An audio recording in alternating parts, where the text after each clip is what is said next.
Night fell over the city like a heavy blanket, robbing the streets of light and hope.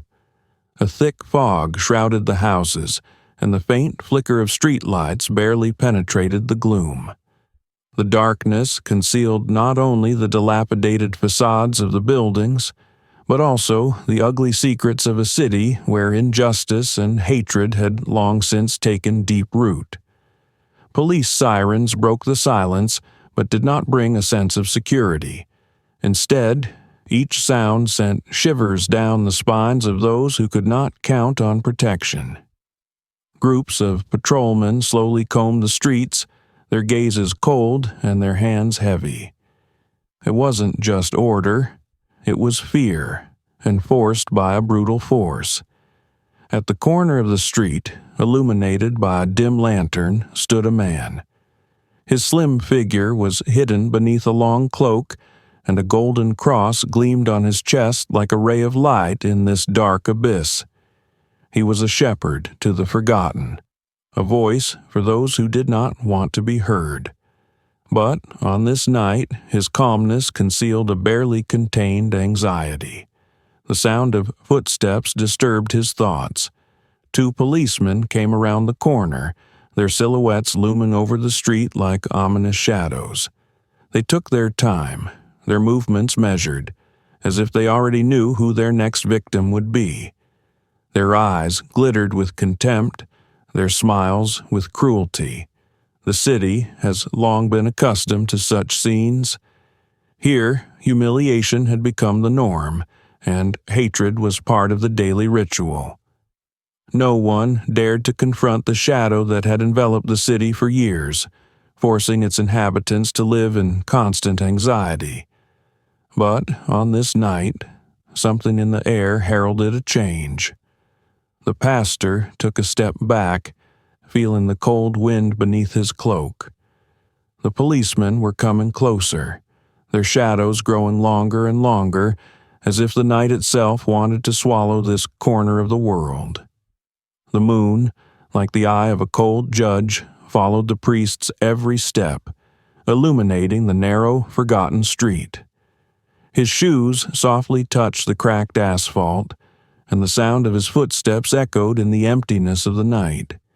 In one hand he carried a tattered Bible, the other held the hem of his cloak so that the wind wouldn't tear it out of control.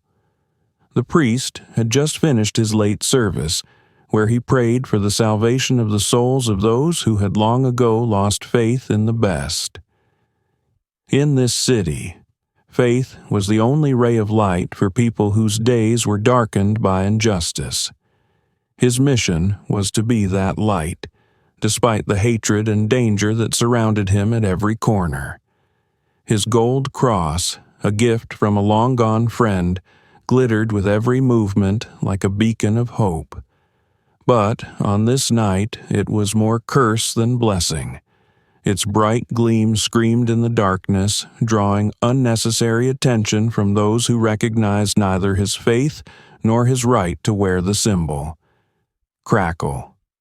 Somewhere in the distance was the sound of a branch breaking. The priest stopped, his gaze fixed on the thick shadows between the houses. Cold sweat beaded on his temples, but he took a deep breath and kept walking. He was used to danger, but this time his heart was beating faster than usual. 2 men emerged from the shadows, their silhouettes barely recognizable in the dim moonlight.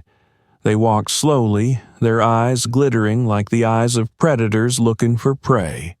One of them spat on the ground, whispering something to the other. The priest heard the words that had been spoken to him many times before, harsh, humiliating, absorbed in the hatred with which this city treated people like him. "Look at him glistening like he's a saint." One of them grinned hoarsely. His words, laced with venom, were like a knife in the air. The other laughed, showing a gold tooth that gleamed in the moonlight. The priest did not stop. He knew not to show fear. His faith was his shield, but that shield now seemed as thin as a sheet of paper. "Hey, you hear that?" The voice of one of the men cut through the night, rough and demanding. "Isn't it too late for the likes of you to be roaming the streets?" His steps slowed, but he did not answer. He continued walking, silently reciting a prayer. His fingers clutched the cross as if hoping it would protect him. "You're too important, aren't you? You're in no danger here, are you?" The second man's words sounded closer. The footsteps behind me grew louder. The night seemed endless, and every moment added another layer of tension. The priest could feel them approaching. He did not need to look around to know that they were near, like wolves circling their prey. But he kept walking, clutching the cross so tightly that his fingers were beginning to feel numb. Suddenly, he was jolted backward by a sharp jolt and stumbled backward. The book fell out of his hand, and the priest, barely able to keep his balance, turned around. There was nothing but contempt and malice in their eyes. "Take it off," one of them ordered, pointing to the cross. His voice sounded as if he did not see a person in front of him, but only an object to be broken. The night was thickening, and the priest realized that the prayers he was reciting might be his last. The priest turned the corner, where the faint light of a lone street lamp cast long, distorted shadows on the wet asphalt. He was almost at the house when a figure suddenly grew in front of him. A policeman, tall and gruff, was leaning lazily against a lamppost, as if waiting for something or someone. His gaze, full of a mixture of contempt and boredom, immediately fell on the priest. "Well, well, well, what do we have here?" he lazily threw in, his voice drenched in sarcasm and obvious defiance. "Holy Father, walking around at a time like this? Or maybe the cross is glittering so much that you've decided to blind everyone?" The priest stopped. His shoulders straightened and his face remained calm, but inwardly he knew that this encounter would not be peaceful. He met the policeman's gaze, firm and confident, but without hostility. "I'm going home, officer," he replied calmly, but his voice sounded quiet in the oppressive silence of the night. The policeman stepped forward, his boots thudding loudly on the wet pavement. A faint grin appeared on his face, like a man who'd found something to play with. "Home, you say? Ridiculous," and he looked around the priest's figure as if he were assessing his dignity, but finding only faults. "Tell me, Father, where did you get such a shiny cross? Is it not too good for the likes of you?" He spat the last words with such obvious contempt that they seemed to hang in the air.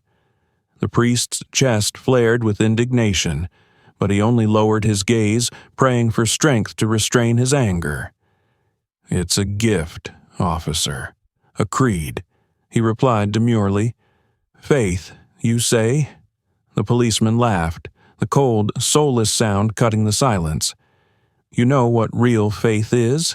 Faith that you know your place, but you seem to have forgotten that."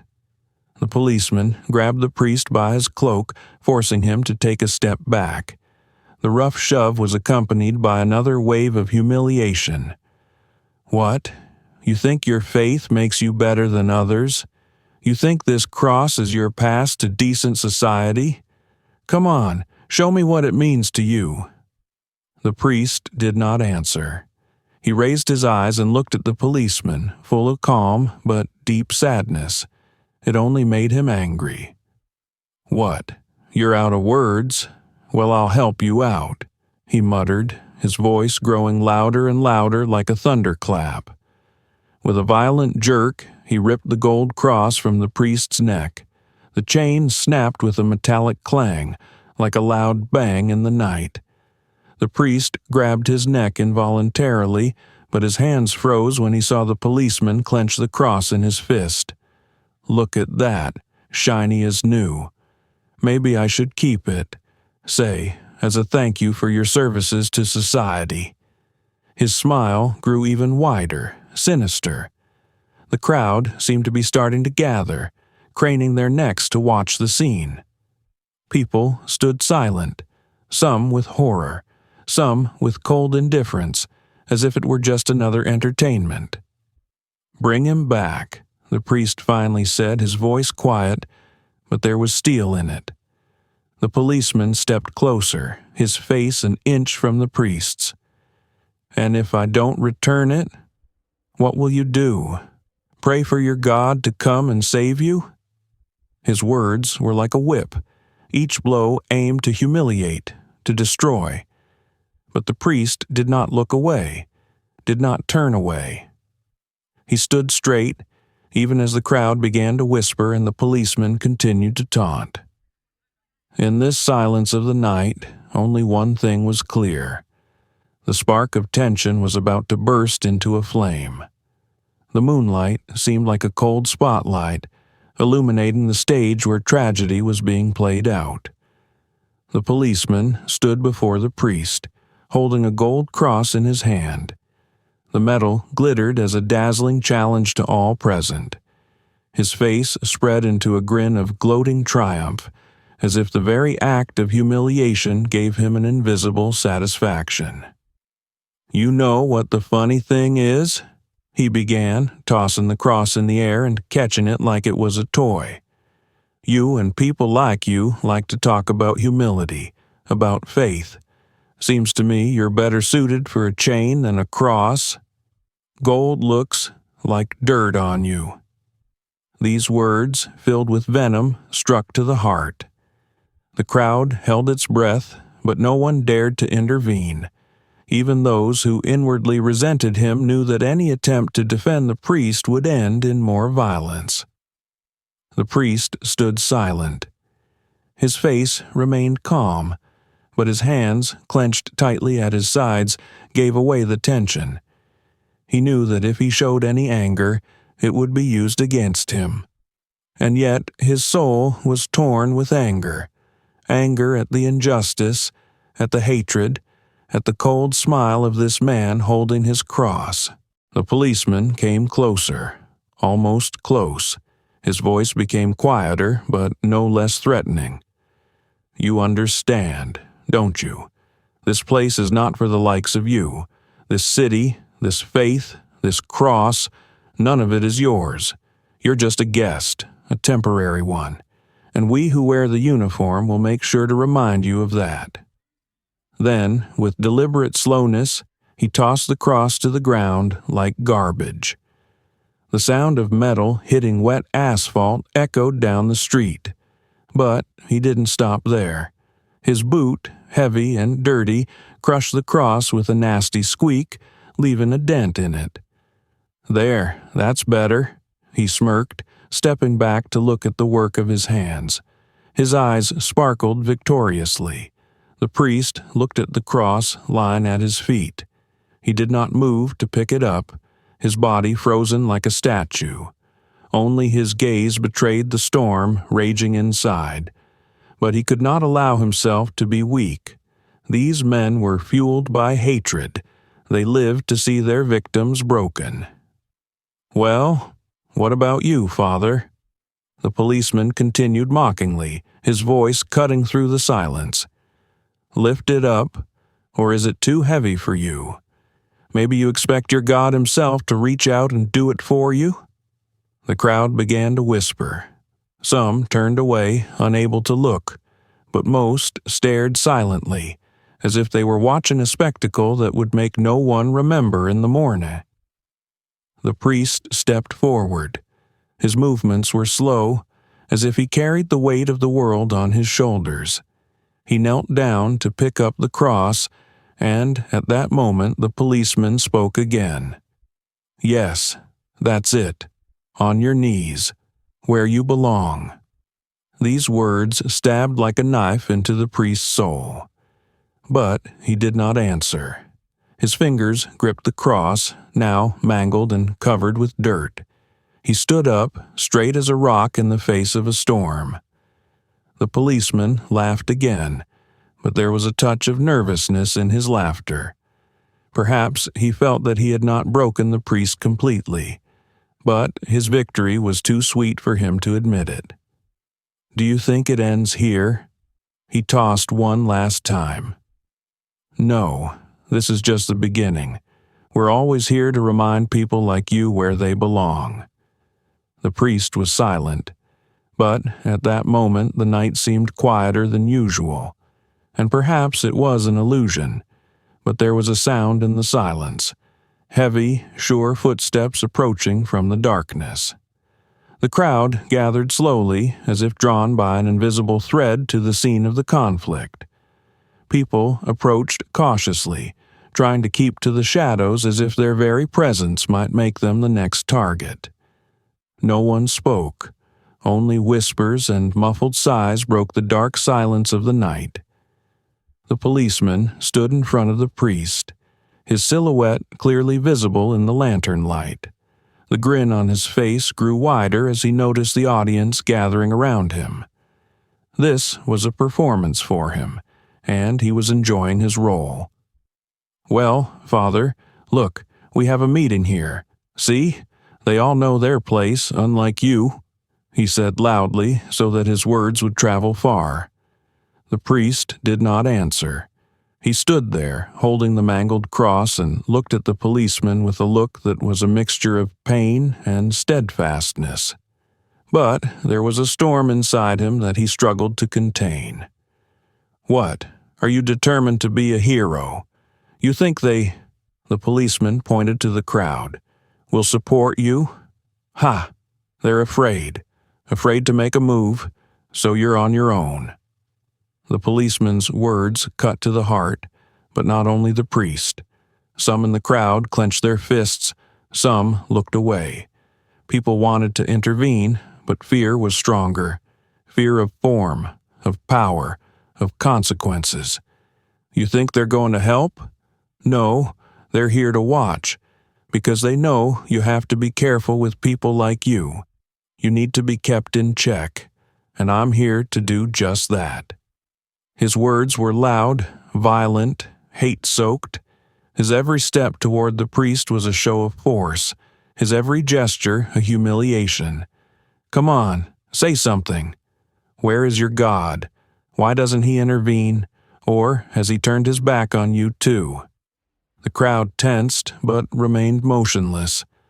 Someone took a step forward but immediately stopped, meeting the policeman's gaze. It was a warning. "It's your turn next." The woman with the baby whispered quietly, "Let's get out of here." The man beside her shook his head as if he couldn't believe what he was seeing, but he didn't move either. Each of them felt the weight of their own inaction, but fear bound them like chains. The policeman came even closer. His face was only an inch from the priest's. "Are you keeping quiet because you're afraid, or because you realize there is no truth on your side?" He raised his hand and slowly poked his finger into the priest's chest. "You don't mean anything. You're just dirt, and you're going to stand here until I explain that to you." Every word was like a blow, every gesture like a new round of humiliation. The crowd began to whisper louder, but still no one dared to approach. Even those who wanted to could not overcome their fear. The priest did not move. His face remained calm, but inside was different.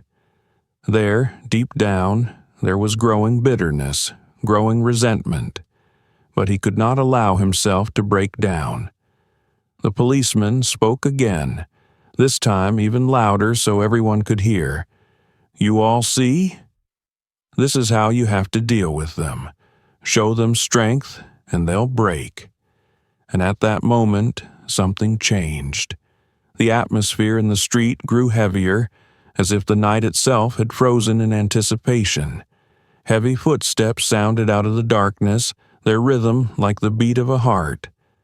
The crowd froze, and the policeman looked back, his smile beginning to fade slowly. "What the—" he muttered, looking in the direction of the sound. But the words stuck in his throat as a massive figure began to emerge from the darkness. The silence of the street, broken only by the muffled whispers of the crowd, was suddenly filled with a new sound. It was low and heavy, as if the earth itself began to rumble with each of its blows. A step, another, a deep, steady rhythm echoing in the frozen night. The crowd along the street tensed. Their gazes stared into the darkness of the alley from which the sound had come. With each step, the tension increased, as if the night air grew thicker, heavier. The policeman, confident of his authority a moment ago, turned his head toward the dark alley. His smug grin disappeared, replaced by wariness.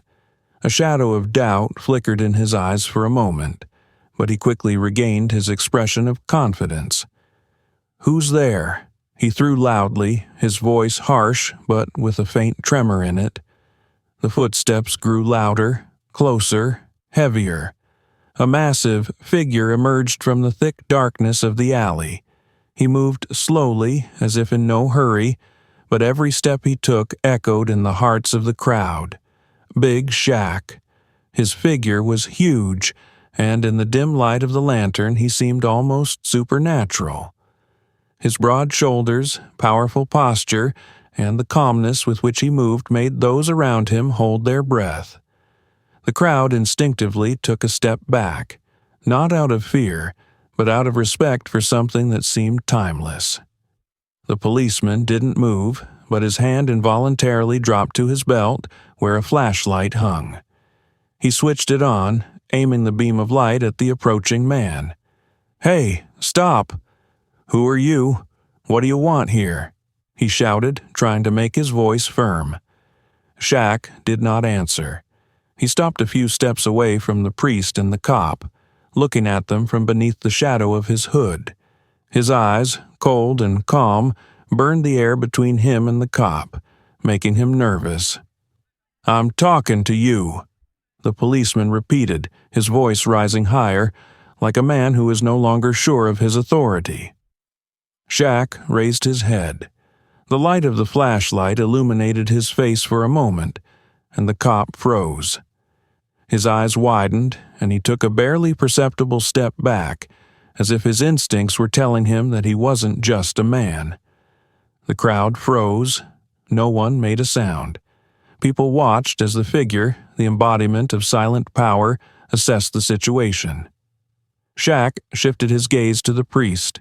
His eyes softened for a moment. Then he turned back to the cop.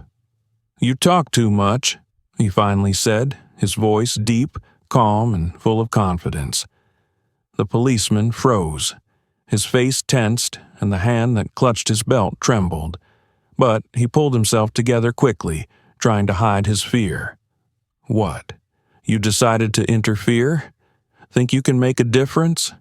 He grinned, but the grin looked strained. Shaq took a step forward, and the policeman involuntarily stepped back. This movement did not go unnoticed. The crowd watching them began to whisper, sensing that the balance of power had shifted dramatically. "I said enough," Shaq said, and his voice sounded like thunder. He didn't raise his tone, but there was such power in that voice that the policeman fell silent. At that moment, the street fell into an almost palpable silence. The policeman stood with his hands clenched into fists, his face flaming with humiliation. But he knew that what stood before him was no ordinary man. Something more than he could understand stood before him. Shaq took another step, and the air seemed to grow even heavier. His calmness spoke more than any words could. The policeman was beginning to realize that this night was not going to be what he had expected. Big Shaq stopped only a few steps away from the policeman, his massive figure casting a shadow, blocking out the dim light of the lantern. He didn't say a word, just stared. The gaze was not just intense. It penetrated deeper, as if to burn through all the masks behind which the policeman hid his confidence. The policeman, who a moment ago had been enjoying his power, now seemed cornered. His breathing quickened, and sweat began to appear on his forehead in spite of the cold night. His hand, still on his belt, instinctively jerked toward the holster, but he stopped immediately, meeting Shaq's hard gaze. Hey, what are you trying to prove?" the policeman muttered, his voice shaking despite his attempt to sound firm. Shaq was silent. His gaze said it all. There was calm in it, but it was the calm of a predator who knows that his presence is already destroying the enemy's spirit. "Yeah, I'm cleaning up the mess. You understand?" The cop continued, his words sounding incoherent, as if he couldn't believe what he was saying. Shaq took a step closer. Not sharp, not threatening, but confident enough for the cop to back away again. His boots thumped loudly against the wet pavement, and the sound echoed like a gunshot in the night. The crowd froze, watching the scene with a tension that could almost be physically felt. Someone whispered, "What is he doing? Why is he just standing there?" But no one dared to intervene. The policeman couldn't stand it any longer and tried to seize the initiative. He stepped forward, trying to look formidable, but his movement gave out a shudder. You think you can just come in here and look at me like that?" he shouted, but his voice sounded weak. Shaq bowed his head, as if studying him as an interesting but insignificant opponent. He didn't say a word again, but his gaze was full of contempt, power, confidence. The policeman stepped back again. His hand now clenched his belt so tightly that his knuckles turned white. It seemed to him that Shaq was looking not at him, but through him, seeing all his weaknesses, his fears, every moment when he used his power to humiliate others. "Say something!" the policeman shouted, desperation breaking through his voice. Shaq raised one hand, slowly, almost lazily. It wasn't a threatening movement, but it made the policeman freeze. The humming tension in the street reached a fever pitch.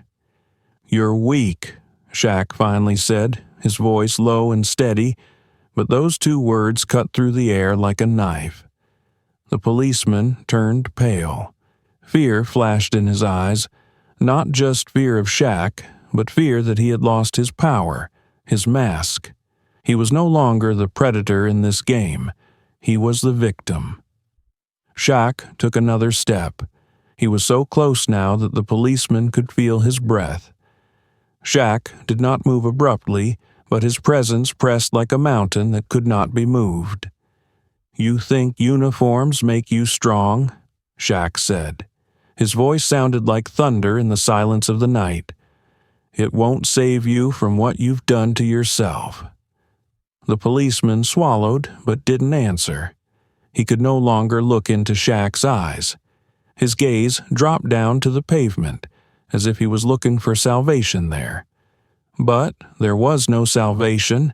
The crowd seemed to hold its breath as well. No one knew what would happen next. But everyone knew one thing. The policeman's confidence had evaporated, leaving only emptiness and fear. Shaq didn't speak. He just stood there, as if he were the embodiment of something ancient, inexorable. His figure seemed to overshadow everything around him, casting a shadow that covered not only the street, but also the heart of the policeman. The silence was heavier than any words, like a sentence that had already been passed, but not yet pronounced. The policeman sighed convulsively. His face was pale, and his hands were shaking so violently that he could barely keep them on his belt. It wasn't just a physical shiver, but something more, the realization that his power, which he had abused for so long, was now worthless. You can't just stand there," he shouted, but his voice trailed off as if the words were stuck in his throat. "You don't realize who you're talking to." Shaq tilted his head to the side, his face calm, but his eyes glittered with coldness. That look spoke more than any threat. It said, "I see right through you. I see who you really are." The crowd began to whisper, their whispers sounding like a wave building up around them. Someone whispered, "Look how he's shaking." Another added, "That cop never looked so small." The priest, who had been standing with his head down, suddenly looked up. His shoulders straightened and his face hardened. For the first time that evening, he felt that he was no longer alone. Shaq's silent presence was like a shield that protected him from the humiliation he had experienced minutes earlier. "I said back off," shouted the cop, taking a step back. His boots slipped on the wet pavement, and he almost lost his balance. The crowd noticed this, and some of them laughed quietly. It wasn't a loud laugh, but it was enough to make the cop feel the wall he was leaning on start to crumble. Shaq stepped forward. Slowly, but inevitably. The step was like the sound of a judgment hammer hitting the table. The policeman raised his hand, as if trying to stop Shaq, but his movement was weak, as if he had already realized it was useless. "Yeah, I said don't come any closer." His voice grew quieter, and the fear was reflected more and more in his eyes. Shaq paused for a moment, his gaze falling back on the policeman. His silence was louder than any shout. It was the silence of the court, where words were not needed because the guilt was already obvious. The priest, who was standing behind him, felt an inner fire ignite in him. He no longer felt fear. His voice, hitherto suppressed, now resounded within him like a prayer that had finally been heard. The crowd, slowly but surely, began to approach. People who had been afraid just a moment ago suddenly felt empowered in this moment.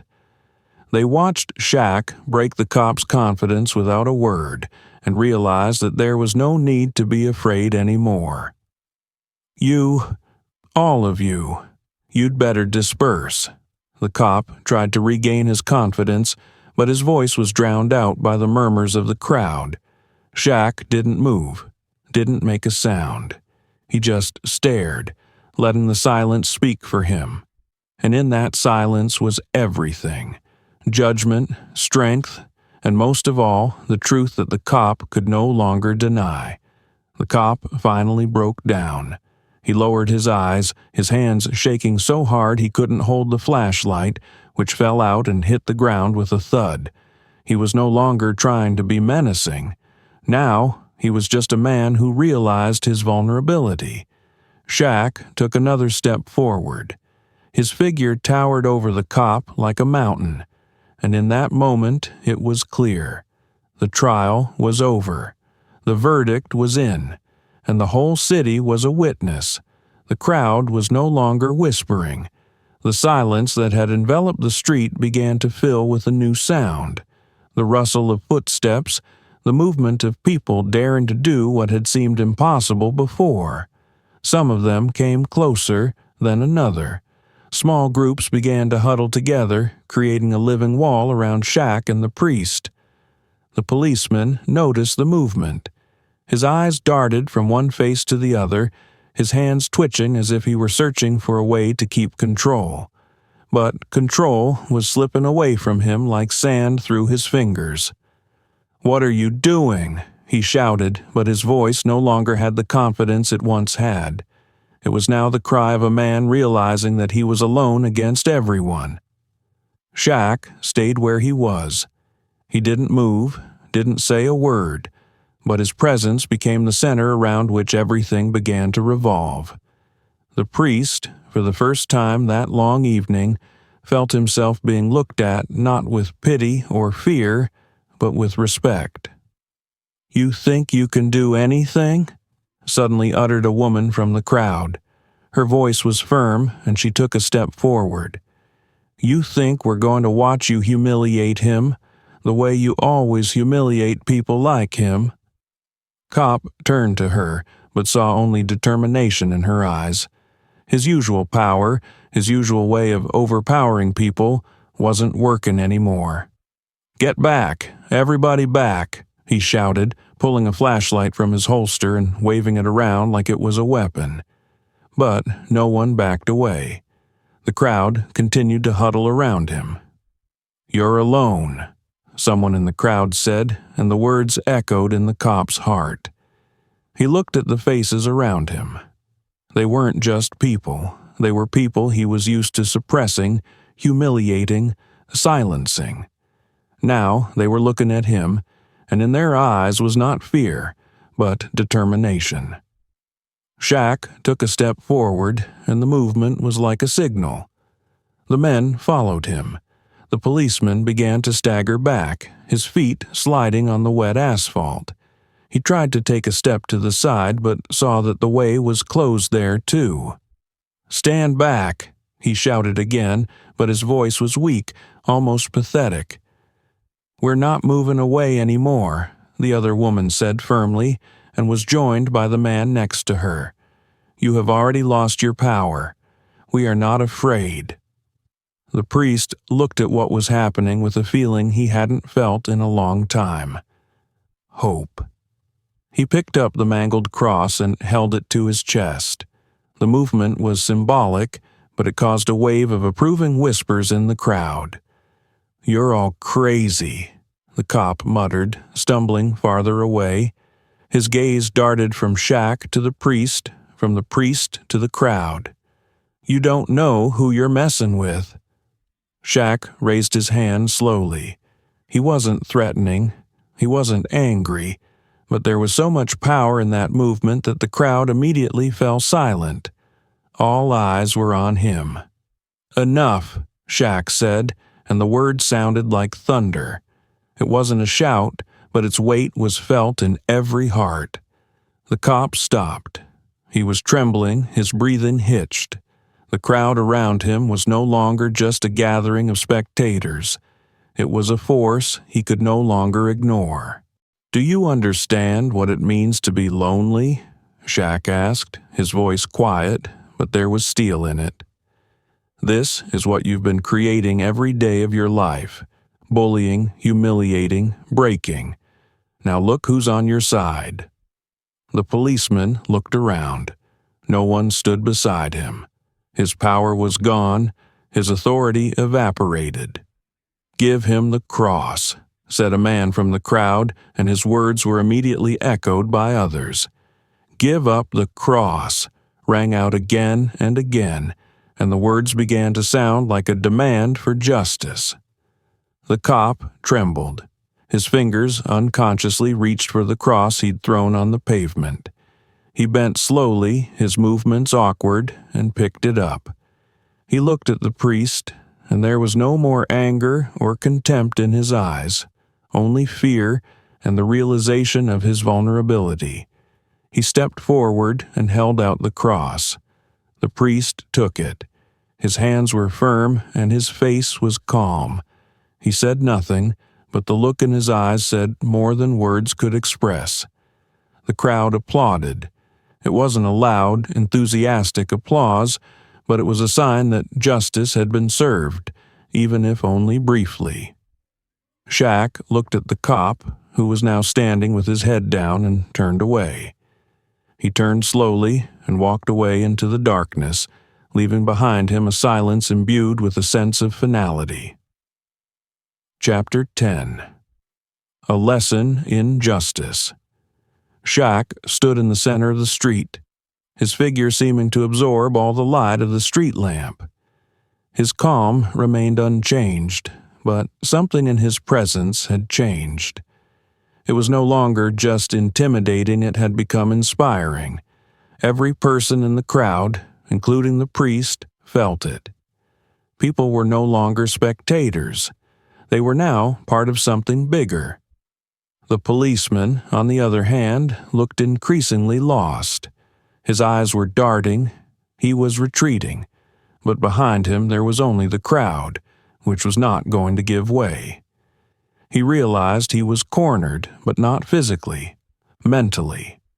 His humiliation wasn't just obvious, It was becoming a lesson to all who saw the scene.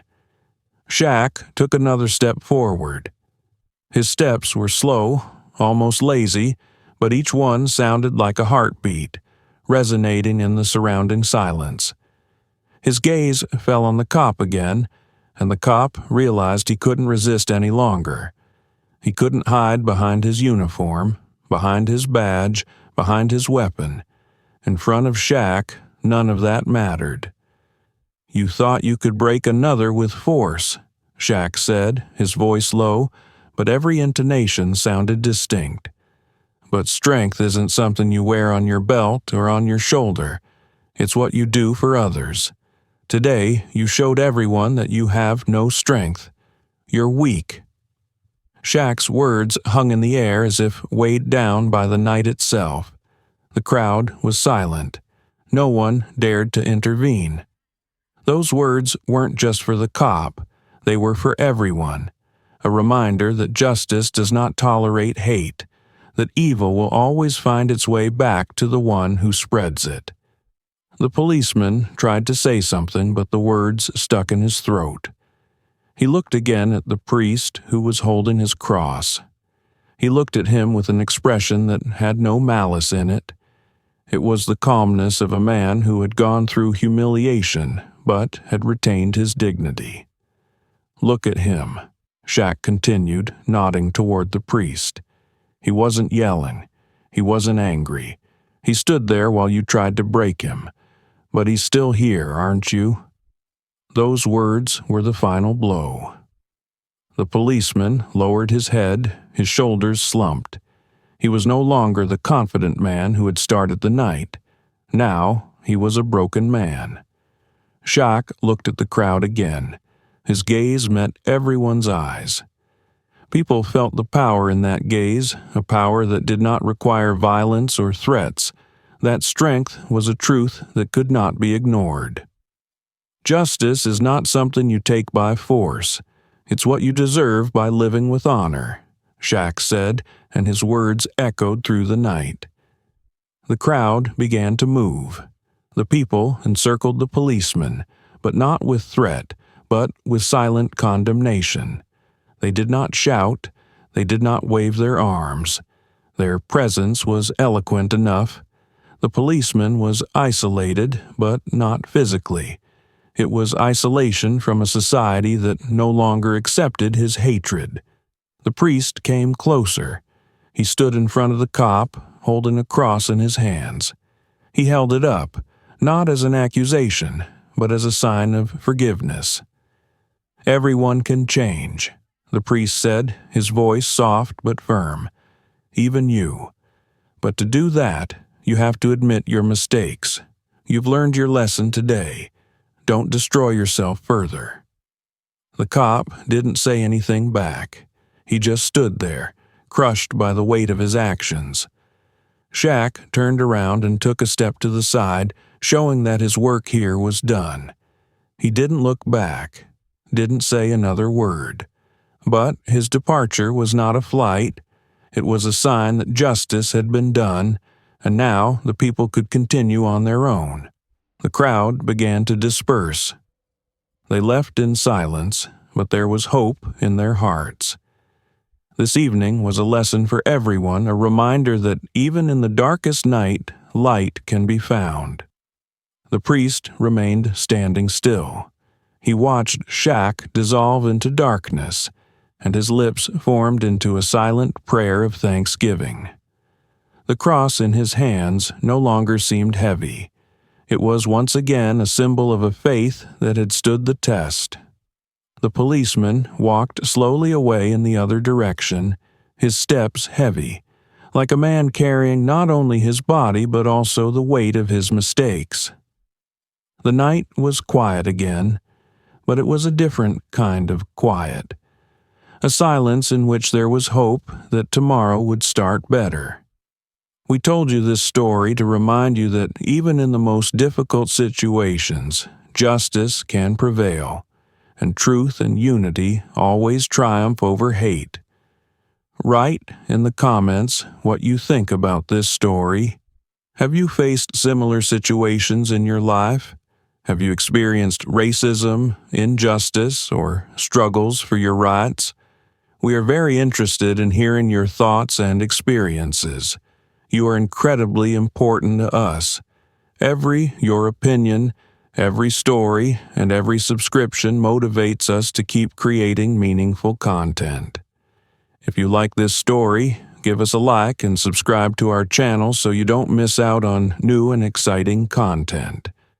Thank you for being with us because it is you who make our project special. We wish you a good day and remind you, never give up in the face of injustice. Together, we are stronger.